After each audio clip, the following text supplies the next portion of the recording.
जैसा कि पहले मैंने ज़िक्र किया, वर्डप्रेस के ज़रिए एडवांस्ड किस्म के फॉर्म्स बनाने के लिए बहुत से प्लगइन्स मौजूद हैं। आइए उन प्लगइन्स को भी एक दफ़ा दोबारा देखते हैं और कुछ एडवांस्ड फॉर्म्स भी बनाते हैं। सबसे पहले हम चंद फ्री ऑप्शंस को देख लेते हैं। उनमें कॉन्टैक्ट फॉर्म 7 सर-ए-फ़हरिस्त है।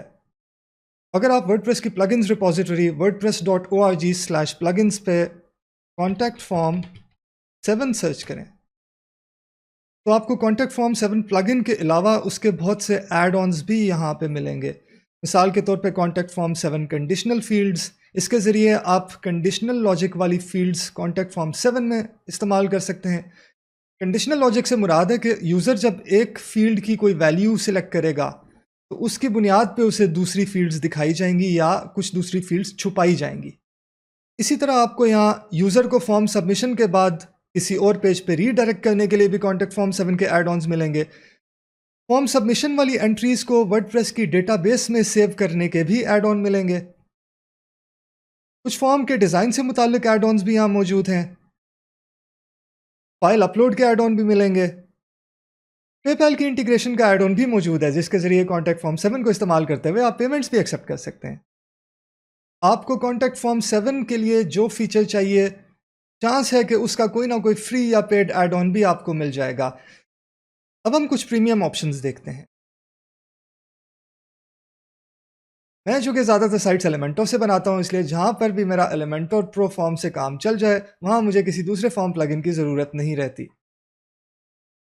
हालाँकि इसमें भी काफ़ी फ़ीचर्स मौजूद हैं, लेकिन कुछ एडवांस फ़ीचर्स के लिए आपको किसी और फॉर्म प्लगइन की भी ज़रूरत पड़ सकती है। तो आइए उसके लिए कुछ ऑप्शंस को देखते हैं। Dynamic.oo फॉर्म बिल्डर नहीं है, ये एलिमेंटोर का एक ऐड ऑन है जो एलिमेंटोर में मज़ीद फ़ीचर्स ऐड करता है। इसमें काफ़ी ज़्यादा यूज़फुल फ़ीचर्स मौजूद हैं जो आप इसकी साइट पे देख सकते हैं। लेकिन अभी हम इसके फॉर्म फ़ीचर के बारे में बात करेंगे जो एलिमेंटोर के अपने फॉर्म विजेट में मज़ीद ऑप्शंस ऐड करता है। मिसाल के तौर पे डायनामिक रीडायरेक्शन। जैसे डायनामिक रीडायरेक्शन यानी यूज़र ने जो फॉर्म में फ़ील्ड सबमिट की हैं, उनकी बुनियाद पे उसे साइट के किसी पेज पे भेजा जाए।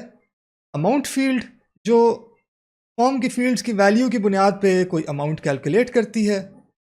एन्चेंटेड फॉर्म जो फॉर्म के डिज़ाइन को काफ़ी हद तक बेहतर बनाती है। फॉर्म स्टेप्स जो एलिमेंटर के सिंपल फॉर्म को मल्टी स्टेप फॉर्म बना देते हैं। मैसेज जनरेटर जो फॉर्म को सबमिट करने पे मुख्तलिफ किस्म के मैसेजेस यूज़र्स को दिखा सकता है। पीडीएफ जनरेटर जो फॉर्म की सबमिशन से पीडीएफ फाइल बना सकता है। एक्सपोर्ट जो फॉर्म की सबमिशन को मुख्तलिफ फॉर्मेट्स में एक्सपोर्ट कर सकता है। कंडीशनल फ़ील्ड्स जो एक फ़ील्ड की वैल्यू की बुनियाद पर दूसरी फ़ील्ड्स दिखा सकती हैं। डायनामिक ईमेल जो फॉर्म की सबमिशन की वैल्यूज़ की बुनियाद पे मुख्तलिफ ईमेल्स जनरेट करके यूज़र को या आपको भेज सकती हैं। अगर आपको यही फीचर्स चाहिए तो कोई एडवांस फॉर्म प्लगइन खरीदने की ज़रूरत नहीं है, क्योंकि हमने आगे भी काफ़ी लेसन्स के लिए डायनामिक कंटेंट फॉर एलिमेंटोर प्लगइन इस्तेमाल करना है, और इस प्लगइन की एक ही कीमत में आपको ये तमाम फीचर्स भी मिल जाएंगे जो एलिमेंटोर के अपने फॉर्म में शामिल हो जाएंगे। फिलहाल इस प्लगइन के ज़रिए आप फॉर्म से पेमेंट नहीं रिसीव कर सकते, लेकिन ये पेपैल फील्ड फॉर एलिमेंटोर पे काम कर रहे हैं, जो रिलीज़ होने के बाद आप एलिमेंटोर फॉर्म के ज़रिए पेपैल पेमेंट्स भी रिसीव कर सकेंगे। इस प्लगइन का एक साइट के लिए लाइसेंस 49 यूरो सालाना में आप ख़रीद सकते हैं। उसके अलावा ज़्यादा साइट्स के लिए मज़ीद ऑप्शंस भी मौजूद हैं, और इनका 1000 साइट्स के लिए लाइफ टाइम लाइसेंस 400 यूरो में भी मौजूद है। अब हम देखते हैं वर्डप्रेस के फॉर्म्स की दुनिया के बेताज बादशाह ग्रेविटी फॉर्म्स को। इसका सिंगल साइट बेसिक लाइसेंस आपको $59 में मिलेगा। उसके बाद 3 साइट्स का प्रो लाइसेंस 159 और अनलिमिटेड साइट्स का एलीट लाइसेंस $259 पर ईयर में मिलेगा। लेकिन इनमें सिर्फ साइट्स का फ़र्क नहीं है, फ़ीचर्स का भी फ़र्क है। बेसिक लाइसेंस में आपको सिर्फ बेसिक फ़ीचर्स मिलेंगे, उसके बाद प्रो लाइसेंस में मज़ीद फ़ीचर्स ऐड हो जाते हैं, और एलीट लाइसेंस में तमाम के तमाम फ़ीचर्स मौजूद। उन फ़ीचर्स पे भी एक नज़र डाल लेते हैं। बेसिक लाइसेंस में आपको मुख्तलिफ ईमेल कैंपेन सर्विसेज के साथ इंटीग्रेशन की ऑप्शन मिलेगी। उसके अलावा कुछ बेसिक CRM सर्विसेज जैसे हब स्पॉट है, उसकी इंटीग्रेशन की ऑप्शन भी मौजूद है।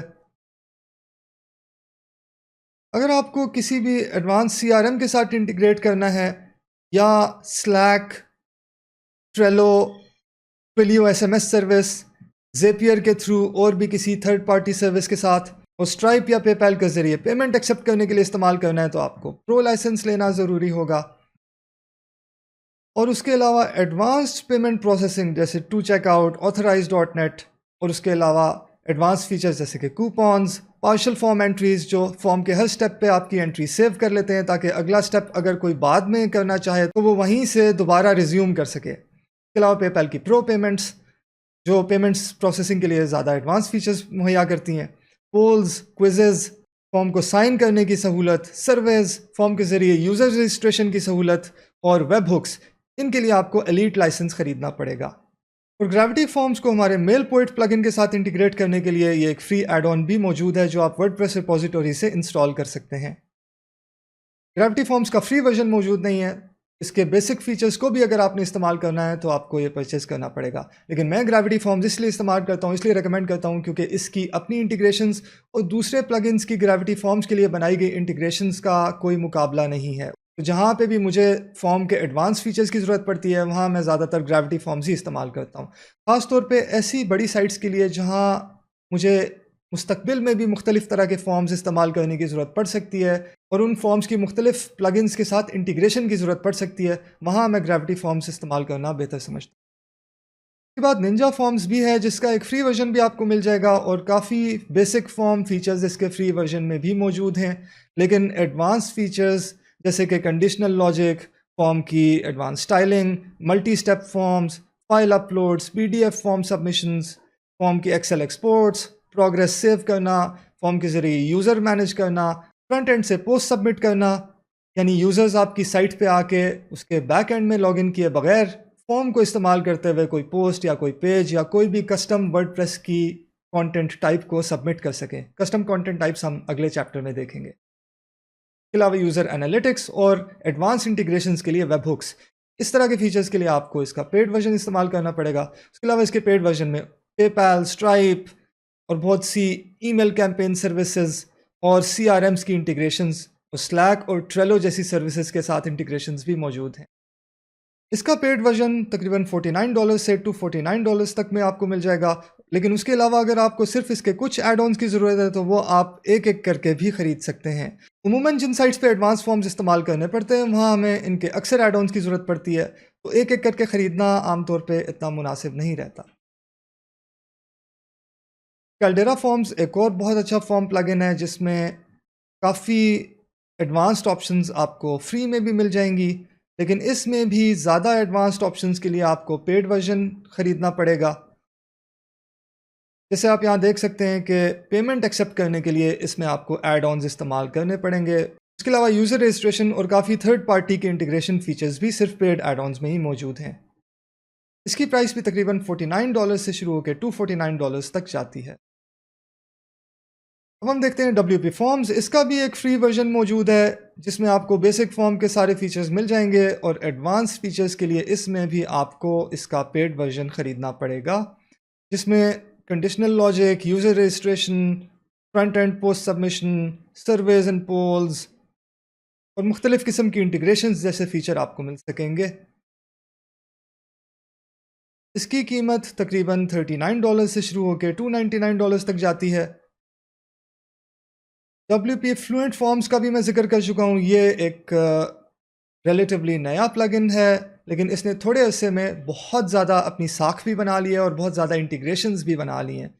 इसमें काफ़ी फ़ीचर्स जैसे बेसिक कंडीशनल लॉजिक आपको फ्री वर्जन में ही मिल जाएगा, लेकिन एडवांस फ़ीचर्स के लिए इसका भी पेड वर्जन ही परचेज़ करना पड़ेगा, जैसे कि कुछ एडवांस फील्ड्स और मुख्तलिफ़ प्लगइन्स के साथ इंटीग्रेशंस, मुख्तलिफ़ थर्ड पार्टी सर्विसेज के साथ इंटीग्रेशंस, पेमेंट प्रोसेसिंग सर्विसेज के साथ इंटीग्रेशंस और काफ़ी कुछ मज़ीद भी।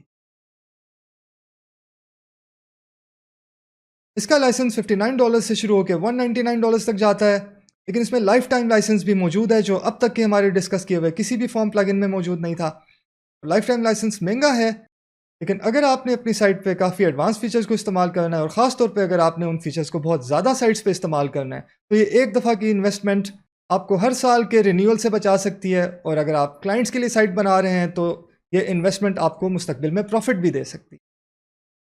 इस कोर्स के मुख्तलिफ़ हिस्सों में हम मुख्तलिफ़ मकासद के लिए काफ़ी एडवांस फॉर्म्स का इस्तेमाल करेंगे और हर मकसद पे हम उस ज़रूरत के मुताबिक जो मुनासिब तरीन फॉर्म होगा वो इस्तेमाल करेंगे। चूँकि ग्रेविटी फॉर्म्स वर्डप्रेस की दुनिया में सबसे ज़्यादा इस्तेमाल होने वाला प्रीमियम फॉर्म प्लगइन है, इसलिए इस सेक्शन में कंडीशनल लॉजिक और मल्टी स्टेप फॉर्म के लिए हम ग्रेविटी फॉर्म्स का इस्तेमाल करेंगे। ग्रेविटी फॉर्म्स इंस्टॉल करने के बाद आपके पास वर्डप्रेस एडमिन में यहाँ फॉर्म्स की ऑप्शन आएगी, जहाँ आप नया फॉर्म बना सकते हैं, पुराने फॉर्म्स को मैनेज कर सकते हैं और फॉर्म्स से जो एंट्रीज सबमिट हुई हैं वो भी देख सकते हैं। फॉर्म्स की जनरल सेटिंग्स चेंज कर सकते हैं, ग्रेविटी फॉर्म्स के एड-ऑन्स देख सकते हैं, उन्हें इंस्टॉल कर सकते हैं, मैनेज कर सकते हैं, फॉर्म्स के डेटा को इंपोर्ट या एक्सपोर्ट कर सकते हैं। तो आइए अपना पहला ग्रेविटी फॉर्म बनाते हैं। यहाँ मैं बताता चलूँ कि अभी ग्रेविटी फॉर्म्स के ज़रिए हम जो कुछ भी करेंगे वो आप अपनी मर्ज़ी के दूसरे फॉर्म प्लगइन से भी कर सकते हैं। उन तमाम प्लगइन्स को इस एक कोर्स में सिखाना मुमकिन नहीं है, लेकिन कॉन्सेप्ट किसी भी फॉर्म प्लगइन पे वही अप्लाई होते हैं। ये चूँकि एक टेस्ट साइट है, इसलिए यहाँ पे मैं अपना लाइसेंस एक्टिवेट नहीं करना चाहता, तो मैं यहाँ नेक्स्ट करूँगा।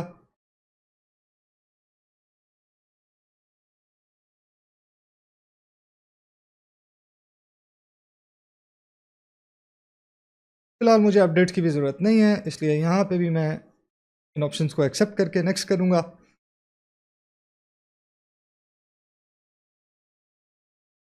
अपनी एक ग्लोबल करेंसी स्पेसिफाई करूँगा। बाकी ऑप्शंस को छेड़ने की फ़िलहाल ज़रूरत नहीं है। अब हम क्रिएट अ फॉर्म पे क्लिक करते हैं। पहले फॉर्म का टाइटल देना है, student feedback, a form to capture feedback from the students of this course. Create form. अब हम ग्रेविटी फॉर्म्स के ड्रैग एंड ड्रॉप इंटरफेस में आ गए हैं और यहाँ हम कोई भी फील्ड इस सेक्शन से इस एरिया में ड्रैग और ड्रॉप करके अपना फॉर्म बिल्ड कर सकते हैं। जैसा कि आप देख सकते हैं यहाँ मुख्तलिफ किस्म की फील्ड्स मौजूद हैं, जैसे single line text, paragraph text, drop down, multi select, number जो सिंगल लाइन टेक्स्ट से मिलती जुलती है लेकिन इसमें सिर्फ नंबर्स एंटर किए जा सकते हैं, check boxes, radio buttons, hidden field जो तब इस्तेमाल होती है जब आप हर फॉर्म की सबमिशन के साथ कोई वैल्यू सबमिट करना चाहते हैं लेकिन आप नहीं चाहते कि यूज़र देखे कि वो फील्ड मौजूद है या उसमें क्या वैल्यू सेट हुई हुई है। और उस वैल्यू का फिक्स्ड होना भी ज़रूरी नहीं है, आप चाहें तो उस फील्ड में एडवांस सेक्शन में आके इस ड्रॉप डाउन को इस्तेमाल करते हुए कोई डायनामिक वैल्यू भी इस्तेमाल कर सकते हैं, जैसे कि फॉर्म सबमिट करने वाले यूज़र का आईपी एड्रेस, आज की डेट, किसी भी फॉर्मेट में, पोस्ट या पेज का आईडी, टाइटल या यूआरएल, यूज़र के ब्राउज़र का यूज़र एजेंट, अगर यूज़र किसी और रेफरल लिंक से आ रहा है तो वो रेफरर यूआरएल, यूज़र का डिस्प्ले नेम, ईमेल या लॉगिन। तो जो भी आपने इनमें से ऑप्शन सेलेक्ट की, फॉर्म सबमिट होने पे वो वैल्यू ऑटोमेटिकली फॉर्म के साथ सबमिट हो जाएगी और यूज़र को पता भी नहीं चलेगा। HTML फील्ड को इस्तेमाल करके आप फॉर्म में अपनी मर्ज़ी का कोई भी कोड डाल सकते हैं। सेक्शन फील्ड फॉर्म के मुख्तलिफ फील्ड्स के ग्रुप बनाने के लिए इस्तेमाल होती है। आप जिस फील्ड के बाद सेक्शन ब्रेक डालेंगे वहाँ से एक नया सेक्शन शुरू हो जाएगा और अगली सेक्शन ब्रेक तक वो नया सेक्शन चलेगा। इसी तरह पेज की फील्ड भी सेक्शन से मिलती जुलती है, लेकिन ये फॉर्म को मल्टी स्टेप फॉर्म में तब्दील कर देता है। इसकी हम मिसाल अभी देख लेते हैं। सबसे पहले हम इस फॉर्म को अपडेट करते हैं। अब हम अगर अपने होम पेज पे आके उसे एडिट करें तो आप वर्डप्रेस एडिटर के ज़रिए पेज पे कहीं भी अपना ग्रेविटी फॉर्म ऐड कर सकते हैं। ऐड ब्लॉक पे क्लिक करें और ग्रेविटी टाइप करना शुरू करें। आपके पास ये फॉर्म की ऑप्शन आ जाएगी। पे क्लिक करने पे यहाँ ग्रेविटी फॉर्म का ब्लॉक ऐड हो जाएगा और उसमें आप अपना फॉर्म सिलेक्ट कर सकते हैं। हमारे पास अभी एक ही फॉर्म मौजूद है जो स्टूडेंट फीडबैक फॉर्म अभी हमने बनाया। हम उसे सिलेक्ट करके पेज को अपडेट करते हैं। तो आप देखेंगे यहाँ पे फॉर्म आ चुका है। इसमें वो तमाम फील्ड जो हमने ऐड की वो मौजूद हैं और ये सेक्शंस भी जिस तरह से हमने ऐड किए उस तरह से मौजूद हैं।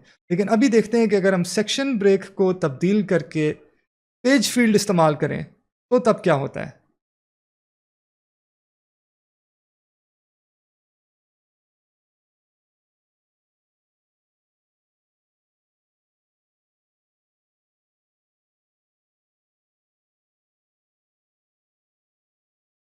अपडेट, इस पेज को रिफ्रेश करते हैं। बल्कि फ्रंट पेज को रिफ्रेश करते हैं ताकि हम चेंजेस को लाइव देख सकें।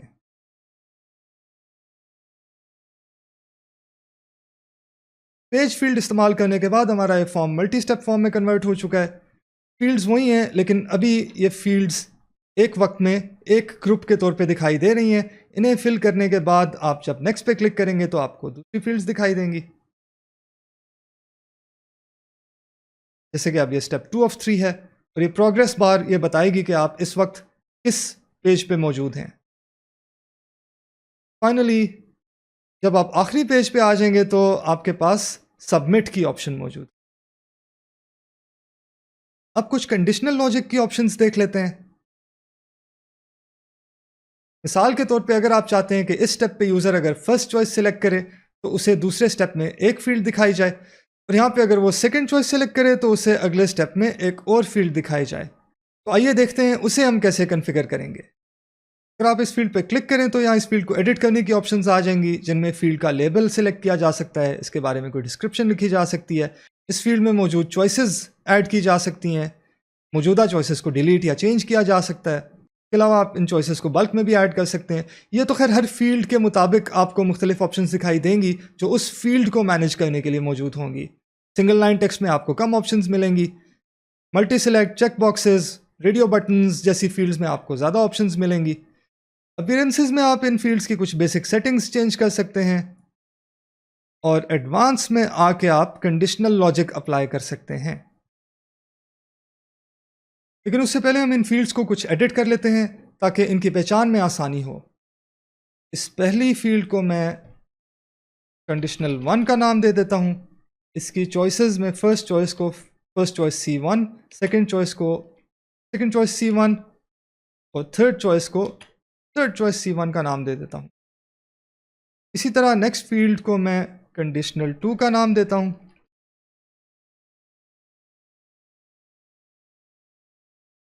कि फर्स्ट चॉइस को first choice C2, second choice को second choice C2, third choice को थर्ड चॉइस C2 का नाम देता हूँ।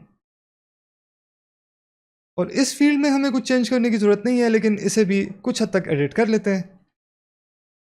इसे मैं कंडीशन बेसिस का नाम दे देता हूँ क्योंकि इसकी बेसिस पर कंडीशन सेट की जा रही है। अब हम वापस उन फील्ड्स पे आते हैं जिनमें कंडीशनल लॉजिक अप्लाई करना है। एडवांस में इनेबल कंडीशनल लॉजिक पे क्लिक करते हैं। यहाँ इन ऑप्शंस की मदद से हम इस फील्ड को शो या हाइड कर सकते हैं जब ये नीचे दी गई कंडीशंस या दुरुस्त हों या गलत हों, और आप यहाँ जितनी चाहे कंडीशंस इस्तेमाल कर सकते हैं। अभी हमारे इस्तेमाल के लिए सिर्फ एक कंडीशन ही काफ़ी है। पहली ऑप्शन में हम वो फील्ड सिलेक्ट कर सकते हैं जिसकी बेसिस पे ये कंडीशन चेक होगी। उस फील्ड का नाम हमने कंडीशन बेसिस रखा था। उसके बाद हम सिलेक्ट करेंगे कि वो चेक क्या हो, या वो इक्वल है या इज़ नॉट इक्वल, या ग्रेटर देन या लेस देन, या हम जो कंडीशन बताना चाहते हैं वो उसमें मौजूद है, या वो उसके शुरू में आता है, या वो उसके आखिर में आता है। अभी हम इज़ की ऑप्शन सिलेक्ट कर लेते हैं और यहाँ पे हम फर्स्ट चॉइस सिलेक्ट कर लेते हैं। यानी कि अगर कंडीशन बेसिस में फर्स्ट चॉइस सिलेक्ट हुई हुई है तो ये फील्ड दिखाई जाए। हम ये भी सेट कर सकते हैं कि अगर कंडीशन बेसिस में फर्स्ट चॉइस सिलेक्ट किया तो ये फील्ड छुपाई जाए। उसके अलावा अगर हमने मल्टीपल कंडीशंस डाली हैं, मिसाल के तौर पे पहली वाली अनटाइटल्ड फील्ड की वैल्यू ABC हो, तो हम ये चूज़ कर सकते हैं कि आया ये शो या हाइड इन तमाम कंडीशंस के ट्रू होने पे हो, या इनमें से कोई भी कंडीशन ट्रू हो जाए तो ये फील्ड शो या हाइड की जा सके। अभी हमें ज़्यादा कंडीशंस की ज़रूरत नहीं है, और जब एक कंडीशन हो तो फ़र्क नहीं पड़ता यहाँ पे आपने ऑल सिलेक्ट किया हुआ है या एनी सिलेक्ट किया हुआ है, इसलिए हम इसे डिफ़ॉल्ट ऑल ऑप्शन पे ही रखते हैं और दूसरी फील्ड पे आते हैं। यहाँ पे भी हम एडवांस में जाएंगे, इनेबल कंडीशनल लॉजिक पे क्लिक करेंगे, show this field if all of the following match, condition basis is second choice. Form को अपडेट करते हैं। अब फॉर्म वाले पेज को रिफ्रेश करें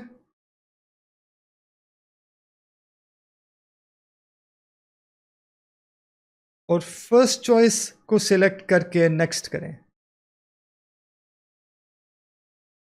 आप देखेंगे कि अगले स्टेप में कंडीशनल 1 वाली ऑप्शन शो हो रही है।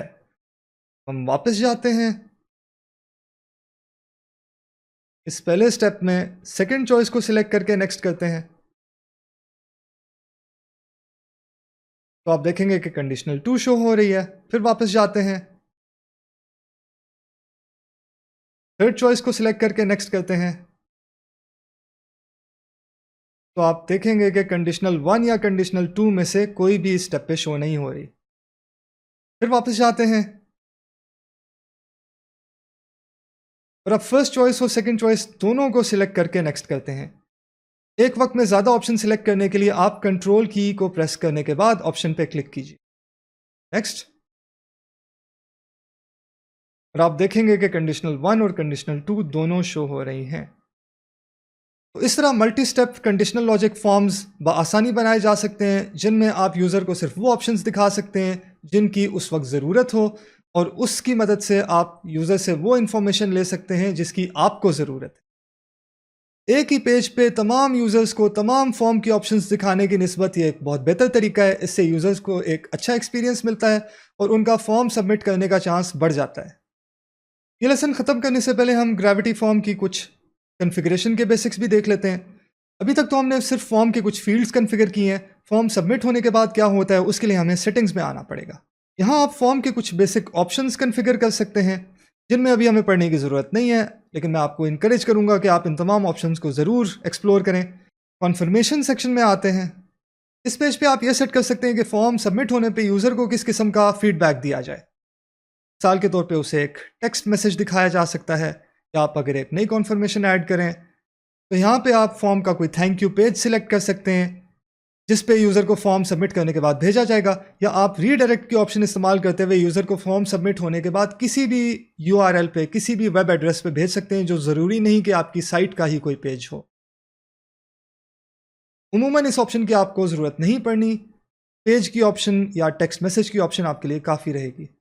इसी तरह नोटिफिकेशन सेक्शन में हम फॉर्म सबमिट होने के बाद सबमिट करने वाले यूज़र को या वेबसाइट के एडमिन को भेजी जाने वाली नोटिफिकेशंस कॉन्फ़िगर कर सकते हैं, जो उमूमन ईमेल के ज़रिए भेजी जाती हैं।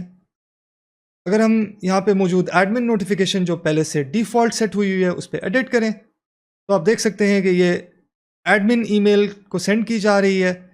यहाँ हम इस ईमेल की तमाम फील्ड्स को कॉन्फ़िगर कर सकते हैं, from name, from email address, reply to, PCC, subject और मैसेज के बीच में कौन कौन सी फील्ड्स भेजी जाएं। ये कोड्स आपको याद रखने की ज़रूरत नहीं है, ये आप इस ड्रॉप डाउन पे क्लिक करके अपनी मर्ज़ी से सिलेक्ट कर सकते हैं। यहाँ पे इस फॉर्म के तमाम फील्ड्स के भी कोड्स मौजूद होंगे। उसके अलावा यूज़र IP एड्रेस, डेट और कुछ और डिफ़ॉल्ट फील्ड्स भी मौजूद होंगी जो आप आसानी से फॉर्म में कहीं भी ऐड कर सकते हैं। और अगर आप चाहते हैं कि ये नोटिफिकेशन या कोई और नोटिफिकेशन जो इसके अलावा आप कॉन्फ़िगर कर रहे हैं वो फॉर्म सबमिट करने वाले यूज़र को भेजी जाए, तो सेंड टू ईमेल में आप एंटर ईमेल की जगह select a field option set करें। अगर आपके फॉर्म में कोई ईमेल फील्ड मौजूद है तो यहाँ पे आप उसे सिलेक्ट कर सकेंगे। हमारे फॉर्म में अभी वो फील्ड मौजूद नहीं, तो आइए सबसे पहले फॉर्म को एडिट करके वो फील्ड ऐड करते हैं। यहाँ एडवांस फील्ड्स में आपको ईमेल फील्ड की ऑप्शन मिलेगी। इसे ड्रैग करके अपने फॉर्म पे कहीं भी ड्रॉप कर दें, फॉर्म को अपडेट करें। अब अगर हम सेटिंग्स में नोटिफिकेशंस में आते हैं और अपनी एग्जिस्टिंग नोटिफिकेशन को एडिट करते हैं या एक नई नोटिफिकेशन ऐड करते हैं, तो आपको यहाँ पे सिलेक्ट फील्ड में ईमेल फील्ड सेलेक्ट करने की ऑप्शन मिल जाएगी। यहाँ आप ईमेल फील्ड सेलेक्ट करें, बाकी नोटिफिकेशन की कॉन्फ़िगरेशन अपने हिसाब से करें, उसे सेव करें, तो ये फॉर्म सबमिट होने पे जिस यूज़र ने ये फॉर्म फिल किया है या फिल करते वक्त यूज़र ने जोन सा ईमेल एड्रेस प्रोवाइड किया है उस पे ये नोटिफिकेशन चली जाएगी। फॉर्म सबमिट होने पे तमाम सबमिशन की वैल्यूज़ आपको एंट्रीज़ के सेक्शन में मिल जाएंगी। और अगर आप अपने फॉर्म को प्रीव्यू करना चाहते हैं तो आप ये बटन क्लिक करके प्रीव्यू कर सकते हैं। इस सेक्शन को रैप अप करने से पहले हम एक और चीज़ देख लेते हैं जो काफ़ी इंपॉर्टेंट है। जब मैं इस फॉर्म में ऑप्शन सेलेक्ट करके नेक्स्ट क्लिक कर रहा था तो आपने ये नोटिस किया होगा कि पूरा पेज लोड हो रहा था, जो कि एक अच्छा एक्सपीरियंस नहीं है। अगर आप चाहते हैं कि यूज़र फॉर्म के मुख्तलिफ स्टेप्स के दरमियान पूरा पेज रीलोड किए बगैर नेविगेट कर सके और फॉर्म को पेज के रीलोड के बगैर सबमिट भी कर सके, तो उसके लिए एक आसान सी ऑप्शन है। जहाँ पे आपने फॉर्म ऐड किया है वहाँ उस ब्लॉक की एडवांस सेटिंग्स में आएँ और ये एजाक्स की ऑप्शन को इनेबल करके सेव कर लें। अब आप अगर फॉर्म वाले पेज को रिफ्रेश करें और उसमें अपनी चॉइस सेलेक्ट करके नेक्स्ट पे क्लिक करें तो आप देखेंगे कि पूरा पेज रीलोड नहीं हो रहा, सिर्फ फॉर्म ही अगले स्टेप पे जा रहा है। इसी तरह आप मर्जी की चॉइस सेलेक्ट करने के बाद जब फॉर्म को सबमिट करेंगे तो भी पेज रीलोड नहीं होगा और आपको फॉर्म सबमिट होने का कंफर्मेशन मैसेज या अगर फॉर्म में कोई एरर आया है तो उसका एरर मैसेज मिल जाएगा। तो ये था ग्रेविटी फॉर्म्स को इस्तेमाल करके एक मल्टी स्टेप कंडीशनल लॉजिक वाला फॉर्म बनाने का तरीका। अब अगले लेसन में हम देखेंगे कि हम वर्डप्रेस पे सिर्फ फॉर्म्स को इस्तेमाल करते हुए प्रोडक्ट्स या सर्विसेज कैसे बेच सकते हैं और उनकी पेमेंट्स कैसे रिसीव कर सकते हैं।